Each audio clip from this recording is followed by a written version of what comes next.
O tema da minha pregação hoje é o poder, o juízo e a misericórdia do Senhor. Vou falar sobre esse cântico de Maria que eu comecei na última semana. Lucas 1, verso 46, vai dizer assim a palavra do Senhor. Então disse Maria: a minha alma engrandece ao Senhor e o meu espírito se alegrou em Deus, meu Salvador. Porque contemplou na humildade da sua serva, pois desde agora todas as gerações me considerarão bem-aventurada. Porque o poderoso me fez grandes coisas, santo é o seu nome. A sua misericórdia vai de geração em geração sobre os que o temem. Agiu com o seu braço valorosamente, dispersou os que no coração alimentavam pensamentos soberbos, derribou do seu trono os poderosos e exaltou os humildes. Encheu de bens os famintos e despediu vazios os ricos. Amparou a Israel, seu servo, a fim de lembrar-se da sua misericórdia, a favor de Abraão e de sua descendência para sempre, como prometera aos nossos pais. Só até aí, tá bom. Olha para cá, por favor. Semana passada, eu falei sobre o começo desse Magnificat e hoje eu quero terminar. Este cântico é muito conhecido no meio do catolicismo. Eu preguei especificamente sobre Maria. Se você não ouviu, você pode ouvir depois, tem gravado aqui. E as pessoas o chamam de Magnificat e às vezes por conta de um entendimento errado. Eles pensam que está falando em relação a Maria, né? De Maria ser magnífica, mas não é isso. Magnificat aqui é no sentido contrário disso. Na verdade, Maria está magnificando a Deus, por isso que ela começa. O meu coração, né, se alegra no Senhor e eu o engrandeci. Engrandeci essa palavra, né? Eu magnifiquei ao Senhor. E é interessante, como eu falei na última semana, que Maria, diferente de muitos que a endeusam, que a idolatram, ela mesma diz aqui: o meu espírito se alegrou em Deus, quem? Meu Salvador. Até a própria Maria sabia que ela necessitava de um Salvador. E ela ainda vai mais longe, ela diz, olha, Deus ainda contemplou na humildade da sua serva, na inferioridade da sua serva. Você percebe que Maria, de fato, ela tinha um entendimento correto de quem ela era e de quem Deus era. O problema, portanto, não está nela, mas as pessoas que entendem de forma errada o que Maria cantou aqui no Magnificat. Eu sei que algumas pessoas pensam assim, nossa, mas que canto bonito, Maria parece até uma teóloga, porque se você lê, isso aqui é algo maravilhoso. E umas pessoas dizem, olha, mas é bem provável porque Maria é cheia do Espírito Santo fala coisa bonita. Nós também somos. Você consegue escrever bonito desse jeito? Eu não. E não era esse o caso também. A maioria dos historiadores vão dizer que, pelo fato de Israel, até essa época, as crianças de fato eram ensinadas desde pequena na Escritura, eram ensinadas a decorar textos bíblicos, coisa que nós deveríamos fazer com os nossos filhos. E então Maria, como ela era uma judia temente a Deus e tinha passado por todo esse processo, então ela lembrava de algumas coisas. Se você for ler o Cântico de Ana, quando Ana teve Samuel, você vai ver que parece muito com o de Maria. Alguns salmos parecem muito com o Cântico de Maria. Então, provavelmente Maria, o que ela fez? Ela está ali com o coração agradecido a Deus, então ela lembra de passagens que talvez ela tinha na mente, e então ela junta tudo aquilo numa oração maravilhosa e acaba formando esse cântico aqui. Alguns vão dizer que as crianças judias, até os 12 anos, elas tinham decorado toda a Torá, que são os 5 primeiros livros da Bíblia. Não são 5 versículos, os 5 primeiros livros, com 12 anos. Tamanho era a dedicação dos pais para ensinar as sagradas letras a eles. E é claro que nós temos que trazer isso também para mim e para a sua vida em relação aos nossos filhos. Eu quero passar alguns princípios aqui essa noite. Põe o primeiro ali, por favor, Lucas. O primeiro é o seguinte: o poder de Deus. Aqui nós vemos aqui. Eu vou pregar a partir, claro, né, do verso 49, 46. O que o 46 e 48 eu preguei a partir do 49. Olha o que diz assim. Maria diz: porque o poderoso me fez grandes coisas, santo é o seu nome. A sua misericórdia vai de geração em geração sobre aqueles que o temem. Consegue perceber aqui a ênfase de Maria? Ela não diz assim, olha, graças a mim que sou uma pessoa honesta, bondosa, temente a Deus, Deus pôde me escolher para que eu pudesse fazer a sua obra. Não é isso que ela diz.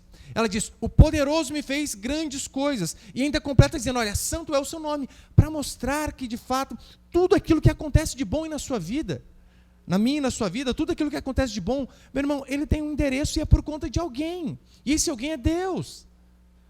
O problema do ser humano, o problema meu e seu, é que às vezes nós achamos que muitas das coisas que nós alcançamos, que nós conseguimos, é fruto apenas do nosso trabalho. E nós não conseguimos perceber a graça de Deus sobre nossas vidas. Então nós vemos que Maria vai dizer depois que Deus, de fato, ele até abate esses que são soberbos. Você sabe que Maria aqui, ela está cantando devido ao maior acontecimento que Israel esperava. Israel, durante séculos, esperava que Deus, de fato, cumprisse aquilo que ele tinha prometido. E o que ele tinha prometido? Que um dia viria o Messias. Lá, desde Gênesis 3, eles tinham essa esperança de que um dia viria da semente da mulher, de que um dia viria da semente de Abraão, de que um dia viria ali da tribo de Davi, da descendência de Davi, viria o Salvador. E então eles ficaram anos, séculos, esperando essa promessa. E então o anjo chega a Maria e de fato diz: Maria, chegou a hora, é agora. E por isso que ela exulta de alegria, por isso que ela fica feliz, porque ela está vendo que de fato a salvação que Deus tinha prometido há séculos atrás estava prestes a se cumprir. E seria através de quem? Do filho que ela estava gerando no seu próprio ventre. Exatamente isso que Maria está fazendo. Aquela exemplar jovem, serva, temente ao Senhor, ela se desvia de todo e qualquer mérito. É isso que nós temos que reparar em Maria. Ela sabia que tudo aquilo que aconteceu com ela não foi por conta dela, mas foi apesar dela. Não foi porque ela era boa, mas foi apesar dela não ser tão boa, porque ela mesma se conhecia. Então Maria, ela engrandece ao Senhor e de fato, ela, nessa oração, ela já se desvia de todo e qualquer mérito. De tudo aquilo que podia as pessoas pensar que é por conta dela. Você sabia que isso não é algo apenas de Maria? Grandes homens de Deus nós vemos fazendo isso durante toda a Escritura. Quando Deus faz grandes coisas, eles dizem: isso aqui não tem a ver comigo. Isso aqui é a graça do Senhor, porque eu por mim mesmo não tinha capacidade. É isso que nós vemos Pedro, eu coloquei Lucas 3:11 ali, Atos 3:12. Pedro, lembra? Pedro e João estão indo ao templo e de repente tem um coxo, paralítico, ele não anda. E então Pedro e João dizem: olha, eu não tenho prata nem ouro, mas o que eu tenho eu te dou, em nome de Jesus Cristo, o Nazareno, levanta e anda. E então quando aquele homem levanta e anda, as pessoas ficam boquiabertas. Todos vêm, todos querem saber o que aconteceu, e eles começam a olhar para Pedro e João, achando que Pedro e João eram poderosos. Sabe o que Pedro faz? Olha a atitude dele, Atos 3:12. À vista disso, ou seja, desse milagre das pessoas acharem que tinha algum poder em Pedro e João, à vista disso, Pedro se dirigiu ao povo dizendo: israelitas, por que vos maravilhais disto? Ou por que fitais os olhos em nós, como se pelo nosso próprio poder ou piedade tivéssemos feito andar? Olha o que Pedro está dizendo: calma aí, vocês estão olhando para nós, achando que isso aconteceu de fato por conta de nós, por conta da nossa fé, por conta do nosso poder. Não! E então ele continua dizendo: aquele Jesus, o Messias, o Cristo, a quem vocês rejeitaram, a quem vocês traíram e entregaram, é no poder dele que nós fazemos essas coisas. Você vê Paulo fazendo a mesma coisa. Paulo, lá em Atos 28, ele está na ilha de Malta, quando de repente eles terminam a tempestade lá e chegam a salvo na ilha, e Paulo está lá juntando uns gravetos para fazer uma fogueira, e uma cobra morde a mão de Paulo. E na hora as pessoas olham para Paulo e dizem: tá vendo? Ó, fugiu do juízo do mar, o juízo veio sobre ele. É assassino. Ou seja, já julgaram o livro pela capa. Paulo sacode a cobra lá, a cobra vai embora, eles ficam esperando. É só esperar, já já o cara cai e morre. E Paulo não morre. Daí eles inverteram. Falei: cara, esse cara não é assassino dele, é Deus. Como alguém picado por uma cobra não morre? Não sei se era uma mamba negra, talvez. E não morre. E Paulo depois ele ora para o pai do chefe ali da ilha, e ele é curado, vem todos enfermos e são curados. E Paulo tem a mesma atitude. Não olhem para mim pensando que há algum poder sobrenatural em mim. Não, o poder está em Deus. É exatamente o que Maria faz aqui. O favor de Deus sobre ela, ela reconhece e ela diz: o mérito não é meu, mas exclusivamente do Senhor. Tudo que tem acontecido é fruto da misericórdia do Senhor, porque ela ainda diz: e a misericórdia de Deus não é apenas sobre mim, a misericórdia de Deus vai de geração em geração. Em Êxodo capítulo 34, a Escritura diz assim, falando sobre Deus: o Deus que guarda a misericórdia em 1000 gerações e perdoa a iniquidade, a transgressão e o pecado, ainda que não o inocente culpado. Já deixa bem claro, né? Deus perdoa sempre, mas consequências pelos nossos erros virão toda vez que pecarmos. Mas olha que interessante, Essas misericórdias do Senhor vêm lá de trás. Mas aqui Maria coloca um requisito. Aqueles que o temem. Temor. Aqueles que de fato não brincam com Deus. Aqueles que de fato têm um coração reverente para com Ele.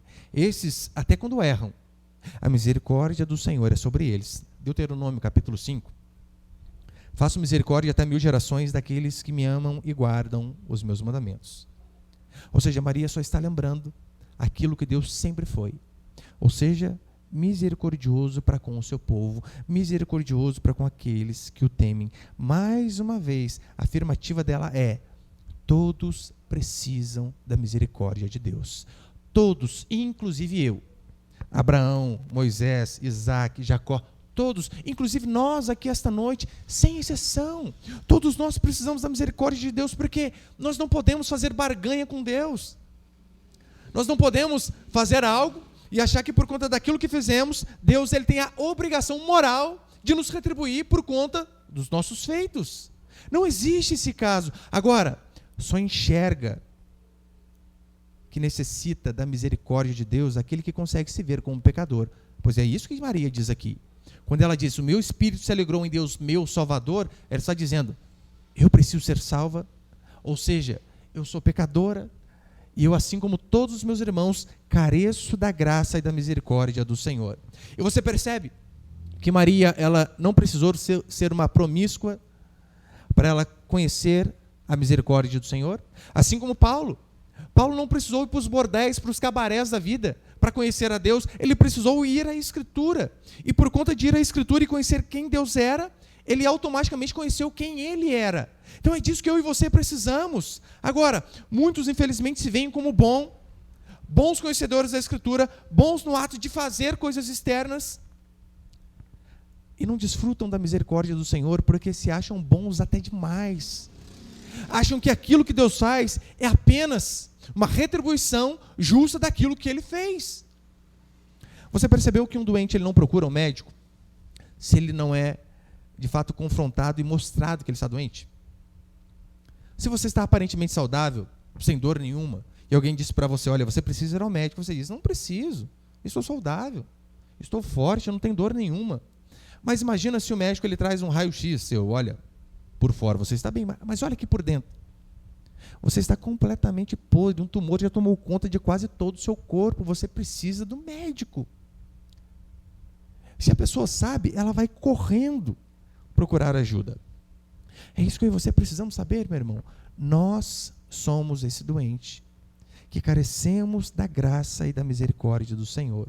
Só enxerga, de fato, que necessita da graça aquele que primeiro se enxerga como pecador. É isso que nós vemos em toda a Escritura. É interessante que na época de Esdras, eu estava vendo uma desgraça, onde mulheres estavam sendo mortas, mulheres estavam sendo rasgadas pela barriga, mulheres estavam comendo seus próprios filhos devido à fome que estava tendo. A fome era tão grande na época de Esdras, que uma mãe chegava assim para outra e dizia: olha, não temos que comer, vamos fazer o seguinte, nós almoçamos o meu filho e jantamos o seu. E Esdras está ali no momento de desgraça de toda a nação. E ele diz assim: o Senhor tem dado menos do que merecem as nossas transgressões. Um caos. E Esdras diz assim: Deus é bom, porque nós merecíamos infinitamente algo pior do que isso aqui que está acontecendo conosco. Esdras consegue se enxergar como pecador diante da desgraça. Agora nós, muitas vezes, não conseguimos enxergar o nosso pecado e que somos totalmente insignificantes diante de Deus. Achamos que somos bons. O Salmo 103, no verso 15, vai dizer assim: o que é o homem? E o salmista mesmo responde: seus dias são como relva. Tiago vai dizer que o ser humano ele é como uma neblina, que agora existe e depois se dissipa. Você já percebeu, meu irmão, o quão frágil você é? Qualquer coisa pode acabar com a sua vida. É um louco na rua que talvez brigou com a esposa e por conta disso pegou o carro igual um desmiolado e pode atropelar você. Grande parte dos acidentes de trânsito acontece por conta de briga doméstica. E você não tem nada a ver com o negócio. E às vezes alguém vai lá e faz o quê? Te atropela. Olha para os homens mais inteligentes que a nossa sociedade já produziu. Eu estou falando agora, mais contemporâneo. Lembra do Stephen Hawking? O físico lá da cadeirinha de roda? cara super inteligente, morre. Olha para os homens que esse mundo já produziu. Eu gostava muito de ver aquele corredor, o Michael Schumacher, heptacampeão de Fórmula 1. O cara era maravilhoso na pista. E ele está esquiando, tinha uma única árvore no meio do caminho dele, bateu, acabou o cara, até hoje não se ouve mais falar. Até hoje o cara está em coma, depois de não sei quantos anos. Uma árvore, meu irmão, pode acabar com a gente. Uma poça d'água na rua pode acabar com a gente. Eu lembro que a minha mãe, quando ela exercia a enfermagem, ela cuidava de um senhor que caiu de uma cama de 50 centímetros de altura, algo mínimo, um pouquinho mais que uma régua, e ficou tetraplégico. Caiu da cama. Quantos de nós que já não caiu da cama? Eu fico até do beliche, meu Deus do céu. Mas uma cama de 50 centímetros. Acabou, ele mexia só o olho para lá e para cá. Lembra também daquele ator que fazia o Superman? Esqueci o nome dele. Ele era o Superman nas telonas. Na vida real caiu do cavalo e nunca mais andou. O ser humano é nada. O homem não é nada. Meu irmão, um mosquito pode acabar com a sua vida, chamado Aedes aegypti. Um vírus que nós não estamos vendo pode nos infectar e acabar com a gente. Quando você vai enxergar que você necessita da graça e da misericórdia de Deus, que sem Deus você não é nada, que você precisa todo dia de joelhos dizer: Senhor, tem misericórdia da minha vida em mais esse dia, porque se o Senhor não guardar a minha vida, o que eu vou fazer? O mundo está cheio de perigos. Não importa, meu irmão, o cargo que você tem, a profissão que você tem, o quanto de dinheiro você tem na sua conta bancária. Você necessita da graça de Deus, porque todo ser humano não é nada. Todo ser humano, ele não passa de verme, é o que diz a Escritura. É interessante que no livro Hamlet de Shakespeare, chega uma hora onde o rei ele está perguntando sobre o seu conselheiro, e ele diz: olha, aonde está Apolônio? Então Hamlet começa a dialogar com o rei. E, coloquei ali, põe ali, por favor. O rei chega e diz: olha, onde está Apolônio? Está comendo? Está na ceia? Aí Hamlet responde ao rei, o que tem muito a ver comigo, com você. Olha o que ele diz. Põe para baixo. O rei acaba de perguntar: onde está meu conselheiro Polônio? Hamlet responde: não estava comendo. Olha o que ele diz: não onde ele come, mas onde é comido. Um certo congresso de vermes políticos está debruçado sobre ele. Polônio tinha acabado de morrer. Um certo congresso de vermes políticos estava debruçado sobre ele. O verme é o imperador das dietas. Engordamos todas as criaturas para nos engordarem, e nós engordamos para os vermes. O rei gordo e o mendigo esquálido são variações de cardápio, 2 pratos da mesma mesa. O que Hamlet está dizendo é o seguinte: nós, os homens, engordamos os animais, o gado, para quê? Para que eles nos engordem. E nós engordamos para que os vermes nos comam. Ele ainda diz: olha, o rei gordo, ou mendigo esquálido, magrelo, só osso, eles são apenas variações do mesmo cardápio. Ou seja, o ser humano não é nada. Não importa o que ele tenha, quem ele seja, quais cargos ele tenha ocupado. E Maria sabia disso. Por isso que Maria engrandece ao Senhor, porque ela diz: como o Senhor contemplou na humildade da sua serva, eu que não merecia coisa alguma, e assim mesmo o Senhor teve misericórdia de mim. Maria está dizendo exatamente isso, que ela reconhece que tudo o que estava acontecendo na sua vida era devido à graça e à misericórdia do Senhor. E ela depois ainda diz, o Senhor atentou para a insignificância do seu povo e da sua serva. É interessante que a palavra misericórdia aqui, ela destrona toda e qualquer reivindicação humana de que Deus é devedor a nós. Quando ela diz que Deus agiu com misericórdia, ela está dizendo: misericórdia é quando alguém nos dá sem merecermos. Não fizemos algo e recebemos, mas simplesmente Deus foi misericordioso, ou seja, Ele nos deu sem que houvesse mérito em nós. O segundo, Lucas capítulo 1, verso 51. Agiu com seu braço valorosamente, Deus aqui agiu com seu braço. Dispersou os que no coração alimentavam pensamentos soberbos. Derribou do seu trono os poderosos e exaltou os humildes. Olha que interessante. Mais uma vez a ênfase de Maria. Agiu com o seu braço valorosamente. Mais uma vez, ela põe a ênfase de tudo que está acontecendo, não nela, mas na força do Senhor. tudo isto é graças a Deus, graças ao seu braço. Depois ela ainda diz, olha, o Senhor dispensou os que no coração alimentavam pensamentos soberbos. Sabe que este é um dos maiores problemas do ser humano? Soberba, arrogância e orgulho. Se Deus fez o homem à sua imagem e semelhança, é tão certo que o diabo o refez de soberba, orgulho e arrogância. Este é o seu problema, meu irmão. Este é o meu problema. Este é o problema de todos nós. É por isso que eu acredito que um dos mandamentos mais difíceis não é se Deus chegar para nós e dizer, olha, ande aí sobre as águas. Não, não é. Voe. Mas é quando nós lemos a Escritura e diz assim, considere o outro superior a si mesmo.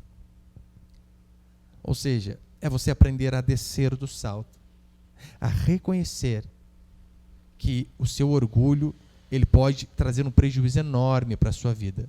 Nós vemos a misericórdia divina sobre pobres, sobre prostitutas.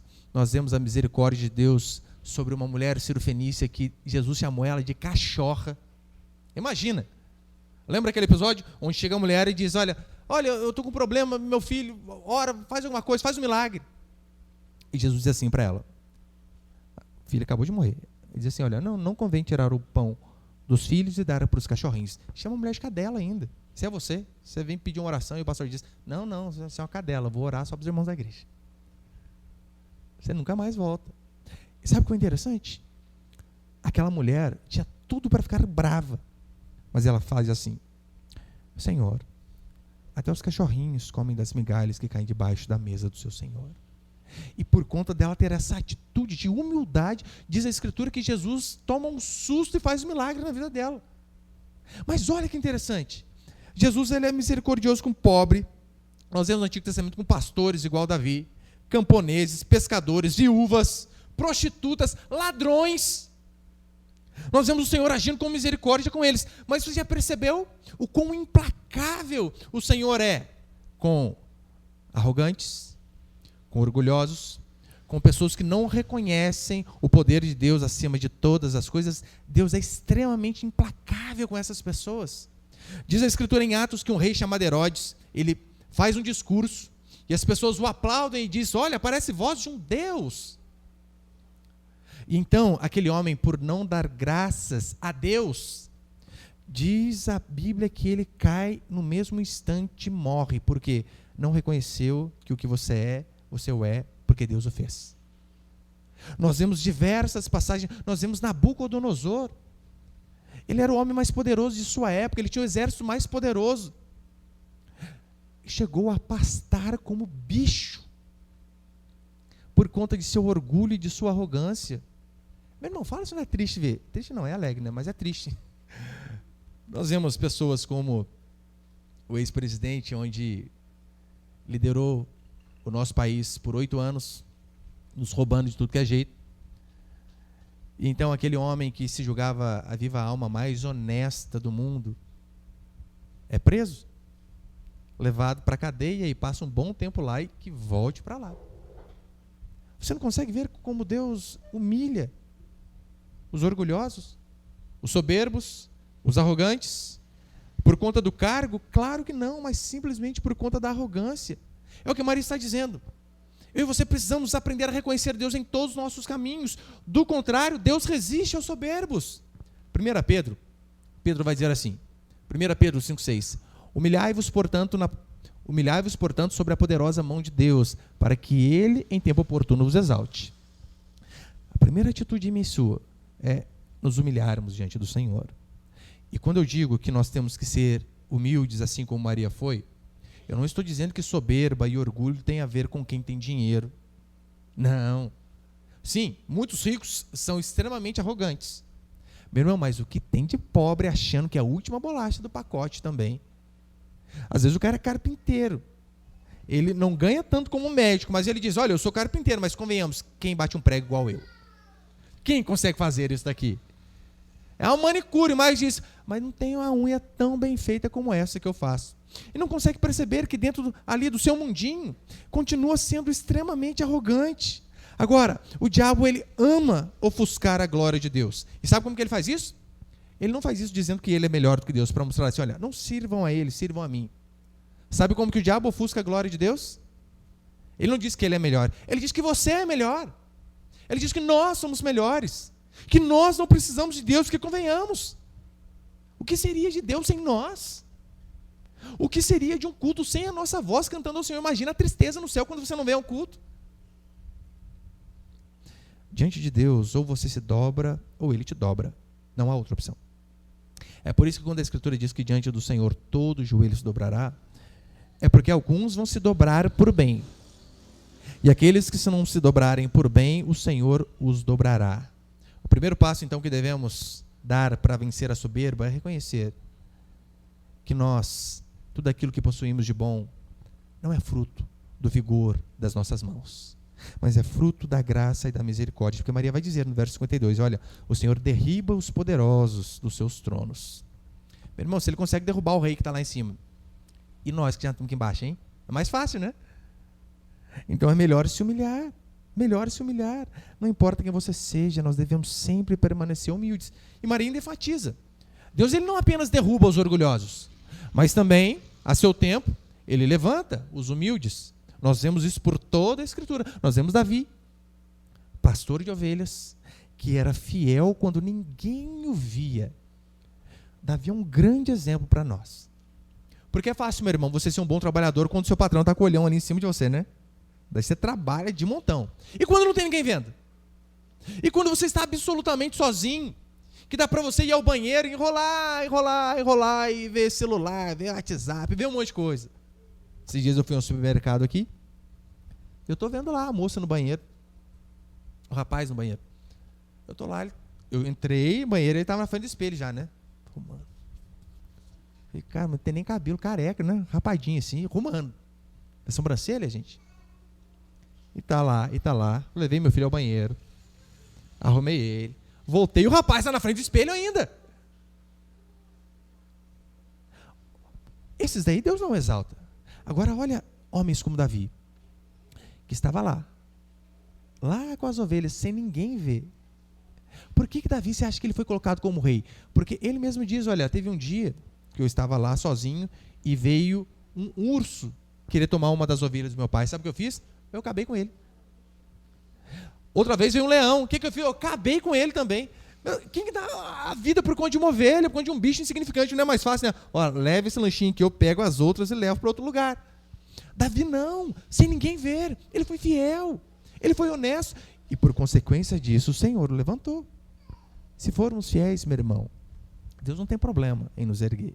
Se formos humildes, fiéis mesmo quando ninguém vê, não há problema. Em Êxodo 3, diz assim, então disse Moisés a Deus, quem sou eu para ir a Faraó e tirar do Egito os filhos de Israel?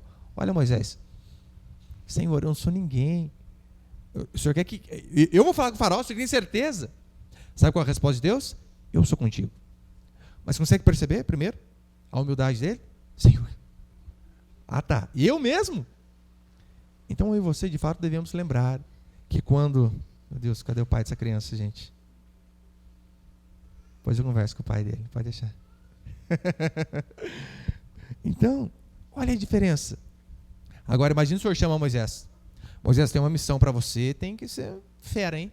Você vai falar com o faraó, ei, Senhor, está comigo. É nós. Mas ele foi humilde. Nós vemos Maria dizendo assim, olha, ele encheu de bens os famintos. Eu sei que quando ela diz, encheu de bem os famintos, a Escritura nós vemos Deus suprindo a necessidade física das pessoas, no caso de comida mesmo, assim foi com a viúva, assim como foi com o povo no deserto. O povo não tinha o que comer, Deus alimentava o povo fazendo passarinho levar carne no bico. Então, pode ser de forma natural, mas eu acredito que seja mais de forma espiritual mesmo, que Deus, ele encheu de bens os famintos, aqueles que eram famintos, mas famintos por Deus, que pediam por Deus. Nós vemos na época de Samuel dizendo assim, olha, a palavra do Senhor é muito rara e as visões não são frequentes. Consegue ver uma época onde o profeta reclama que Deus fala pouco com o povo e por conta disso o povo tinha necessidade de ouvir a Deus? Nós estamos vivendo em épocas totalmente semelhantes. Por mais que nós vemos igrejas inchadas, mas não são inchadas de conhecimento da palavra, mas é inchada apenas de propostas de autoajuda, de palestras que motivam você a continuar a ser o melhor do mundo, que incentivam você e mostram que você é o melhor em tudo aquilo que você faz, que na verdade te enganam. A igreja continua sempre faminta, mas Maria ainda diz assim, além disso, ele despediu vazios ricos. Você sabe, para um rico ser vazio, ele não precisa quebrar, ter pouco dinheiro. O cara era podre de rico e de repente quebrou. Quantos ricos nós vemos que são completamente vazios de propósito, vazios de significado? Dinheiro, meu irmão, mas tem para mais de metro. Só que a quantia de dinheiro que tem é a quantia de vazio que tem dentro do coração. Por quê? Isaías deixa bem claro. Porque para os perversos, diz o meu Deus, não há paz. Eu não sei se você já assistiu aquele filme antigo, né? Forrest Gump. Só o pessoal mais antigo talvez já assistiu. Aquilo lá é a imagem de muitas pessoas sem Deus. Lembra que chega uma hora que o Forrest, ele sai correndo e começa, e corre, e corre, e corre, e corre. E não para. Então as pessoas vão trazer, nossa, começa um correr com ele, e 3, e 5. De repente você vê equipes de reportagem dizendo, por que você está correndo? É pela causa das baleias, é por alguma causa específica. Ele está correndo, correndo, cresce a barba dele correndo. Chega uma hora ele, parei. Parou por quê? Parei. Não tem motivo para parar. Muitos ricos são assim, eles correm atrás de dinheiro, conseguem, mas continuam vazios. Tinha um comercial também antigo, eu achava bem interessante, que tinha 2 amigos que eles estavam escalando um monte, uma montanha bem alta, então eles com muito esforço chegam ao cume. E lá no cume eles vibram de alegria, uhul, conseguimos. E de repente um olha para o outro e diz assim, e aí, agora, o que a gente vai fazer? Vamos descer. Tem nada a fazer, vamos descer. É assim o homem vazio sem Deus. Ele consegue seus objetivos e ele vê que aqueles objetivos não preencheram. Eu, durante anos da minha vida, fui desse jeito. Eu achava assim, olha, o dia que eu conseguir uma namorada, eu vou ser feliz. O dia que eu conseguir um bom emprego, eu vou ser feliz. O dia que eu passar num bom concurso, eu vou ser feliz. O dia que eu casar, o dia que tiver um bom salário. E graças a Deus eu fui conseguindo essas coisas. Só que eu percebia que aquele vazio no coração continuava e maior ainda. E eu me perguntava, mas por quê? Olha, eu tenho um trabalho que todo mundo queria ter. Eu tenho um salário que talvez muitos da minha idade queriam ter. Mas por que ainda assim o vazio continua? Era porque eu não tinha entendido o que disse Dostoiévski uma vez, que no coração do homem é um vazio do tamanho de Deus. Que enquanto você não tem um encontro com Deus, meu irmão, você pode ter o que for, você sempre vai ser vazio. Eu nem tinha muito dinheiro, não. Tinha pouco, né? Mas para quem nunca teve nada, era bastante. Eu lembro uma vez perguntaram para John Rockefeller, o homem mais rico de sua época, perguntaram o seguinte, quanto mais de dinheiro você precisa para ser feliz? Ele era o homem mais rico da sua época. Sabe qual foi a resposta dele? Só mais um pouquinho. Só mais um pouquinho. Assim é o homem sem Deus.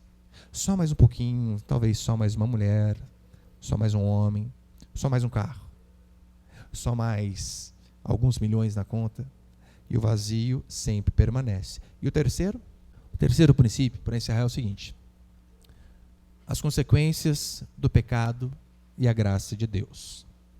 Verso 54, olha o que diz a palavra do Senhor. Amparou Israel, seu servo, a fim de lembrar-se da sua misericórdia, a fim de lembrar-se da sua misericórdia a favor de Abraão e de sua descendência para sempre, como prometera aos nossos pais. Olha que interessante. Amparou a Israel, seu servo, a fim de lembrar-se da sua misericórdia a Abraão. Lembrando aqui a Maria, que ela está orando, dizendo assim: o Senhor lembrou do seu povo com misericórdia, assim como ele disse lá atrás. Lá atrás. O Senhor amparou a Israel, seu servo. Você vai ver várias vezes na Escritura Deus agindo de forma benéfica para com o seu povo, porque o povo estava passando por um momento difícil. Talvez estava ali como escravo na Babilônia, escravo no Egito, e você via que Deus, de uma forma miraculosa, ele vem e intervém, ajuda o seu povo. Mas aqui nós temos um modificador, né? Amparou a Israel, seu servo. Seu servo. essa palavra aqui em algumas versões é traduzida como filho. Ele então amparou a Israel, seu filho. E quando diz que ele foi misericordioso para com Israel, aqui misericórdia no sentido de bondade para quem está na miséria. Ou seja, Deus está vendo ali o seu povo na miséria e na desgraça. Então ele se compadece daquela situação. E lembrando, por que o povo estava na desgraça? Por conta dos seus próprios pecados. Deus não tinha nada a ver com isso. Deus ele deixa um mandamento claro. Olha, vocês me obedecem e bênção vão seguir vocês. Vocês obedecem e vocês serão punidos. Então o povo, por conta de pecado, dos seus próprios pecados, está passando por miséria e desgraça, como inúmeras vezes passou. Tudo por conta dos seus próprios pecados. Ou seja, o povo de Deus já tinha sofrido e muito por conta dos seus próprios erros.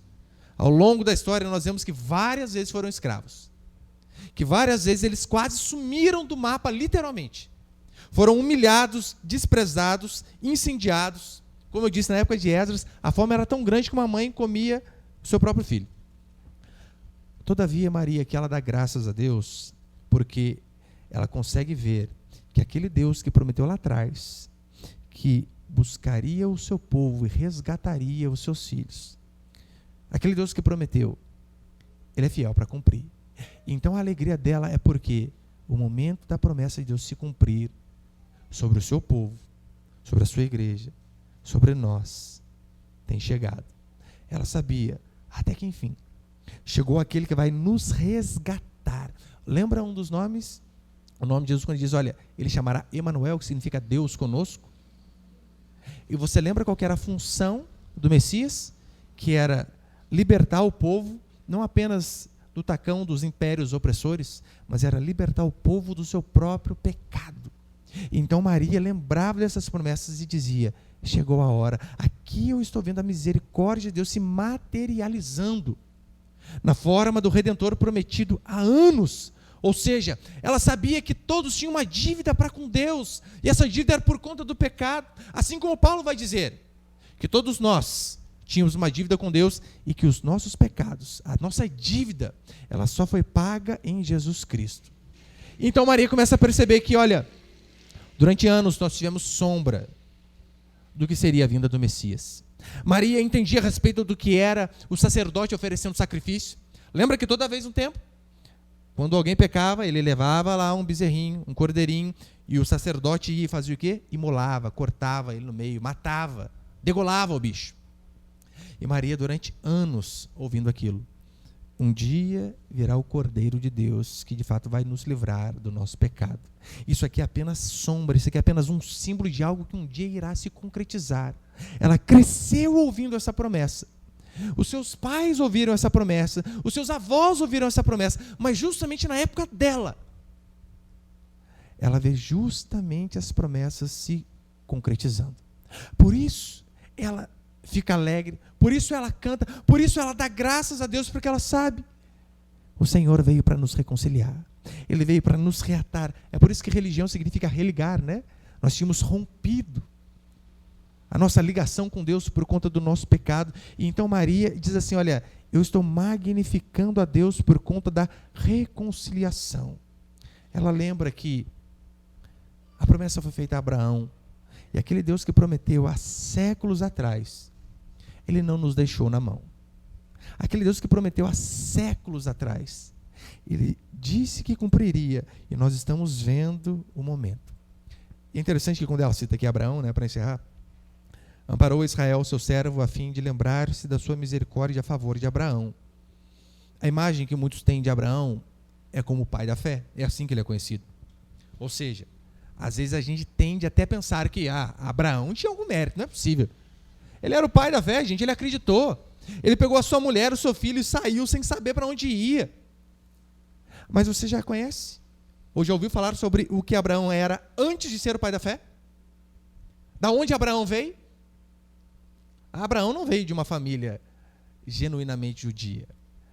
Abraão veio de Ur dos Caldeus, um povo totalmente idólatra, adoravam até a lua, povo pagão.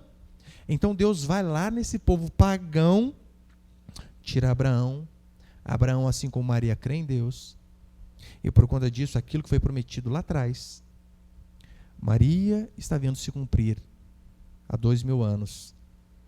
E essa promessa feita a Abraão, essa promessa feita a Maria, é a mesma promessa que nós vemos o cumprimento dela hoje na minha e na sua vida. Essa promessa, sim, é para todos nós, para todo aquele que se arrepende dos seus pecados. A promessa do Senhor de que os nossos pecados seriam perdoados, de que a nossa dívida seria quitada e de que nós teríamos a oportunidade de sermos reconciliados com Deus. Foi feita a Abraão, a Maria viu o cumprimento e nós também vemos em Cristo Jesus hoje a possibilidade de nos reconciliarmos com Deus mediante aquilo que o Senhor fez. Então você consegue ver como essa promessa ela é totalmente abrangente, serve para todos. Lembrando que a glória de Deus ela é apenas quando eu e você reconhecemos que somos indignos. Do contrário, meu irmão, não há graça quando há mérito. Se você continua achando que há mérito para você, não vai haver graça divina. Agora, se você não vê méritos em você, você também pode exultar, se alegrar, assim como Maria fez. Se você olha para dentro de si e diz, não, eu não tinha capacidade de ir para o céu com base nas minhas próprias obras, nos meus próprios feitos. Graças a Deus por Jesus Cristo, você pode também se alegrar com Maria. Eu sei que, embora os livros de história, e principalmente os católicos, eles enfatizam a causa secundária aqui do Magnificat, nós vemos que a Escritura ela enfatiza, na verdade, a causa primária. Qual a causa primária? Que aquele Deus que planejou a redenção do seu povo mediante o seu Filho, aquele Deus, ele cumpriu a sua promessa em benefício do seu próprio povo, que hoje somos nós, e em benefício de todo aquele que se arrepende. E para honra e glória do seu próprio nome, porque ele não precisa dividir a sua glória com ninguém. Então, se eu e você, de fato, entendemos que Deus não mente, que aquilo que ele prometeu, Maria viu o cumprimento, nós também hoje temos a possibilidade de, assim como Maria, se regozijar em Deus. Por quê? Porque Deus é quem faz. A nossa salvação não tem a ver com meritocracia. A nossa salvação não tem a ver com aquilo que fazemos. É por isso que eu falo constantemente, porque a Escritura constantemente fala disso, para que de fato eu e você não venhamos a bater no peito, a nos vangloriarmos, achar que algo de fato tem acontecido na nossa vida por conta de quem nós somos, mas que tudo aquilo de bom que acontece em nós, em nossa vida, em nossa família, principalmente a salvação, nós venhamos sempre a reconhecer que tudo isto é fruto da graça de Deus, mediante a obediência do nosso Senhor Jesus Cristo. Amém, meus irmãos?